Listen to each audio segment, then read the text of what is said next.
Ngius nguru ka we kantin u Jesu la ong kane kalong ka kantin ha ka gospel ka ba pin kulmar bon ki brio ya ka ba u Jesu u ong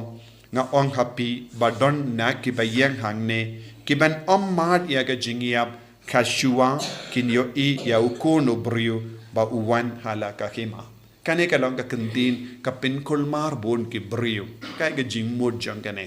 kai ka ba u Jesu mod ban ong kumne ha ki apostol bad lano kan urlang kane ka hima uble lano kan wan ya ka hima jong uble kumno ki brio kin sa hadu banda wan utrai na marim laban imslem don bon ki jingar tatin jingkol mar ha ka jingmod jang brio kai ka ba Jesu la ong lempa kane ka kantin kalong ukran ningkong don ki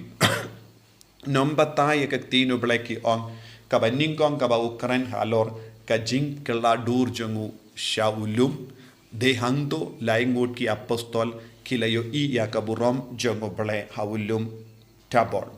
badlemba kane u Jesu ula peni baulong ukun ubriu badulong ukun uble badula wan haka bor sensha bad kadon ro jingesrim bad kane ka jimbatai na marha ka kitab Daniel ka bahinyu ka kran pang ukunu briu uyang ha ka burom baduwan ban sanshar ya ka parte baro ka wai ubat ha ka tijongu ya ka bor ka itia nandang itip kumno ka burom ublay pau lemba ka jimmi pat bad kasngi burom Pentecost sashasin la wan urlong kane ka jingjia ka burom jango ble ka ba pau bad baharo ki apostol ki dan im ha ka ta ka por bad de maki ki lastam ban pin priang ya ka kubor baba donro ki nampatai ba kuid ka batai halor kane ka tin baki ong Jesu kran shapanga jingjot janga Jerusalem temple ka yimane Jerusalem bad lemba ka ti jong rom bad ban pin pa biang e ka burom namar shisin u Jesu la mi pat ne ki bayab ba shisin u kiu shabane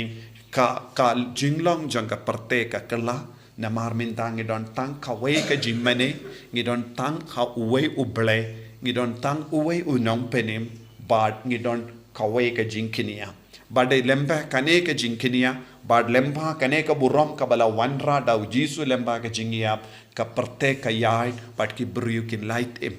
na marna ka ta ka daw ka jingjot jang ka yimane Jerusalem kalong ka ba kongsan ban hikaya ki ju menda pinde ben pai shu shaka ta ka temple henre pide ben pai sha u Jesu u balong ka temple bayim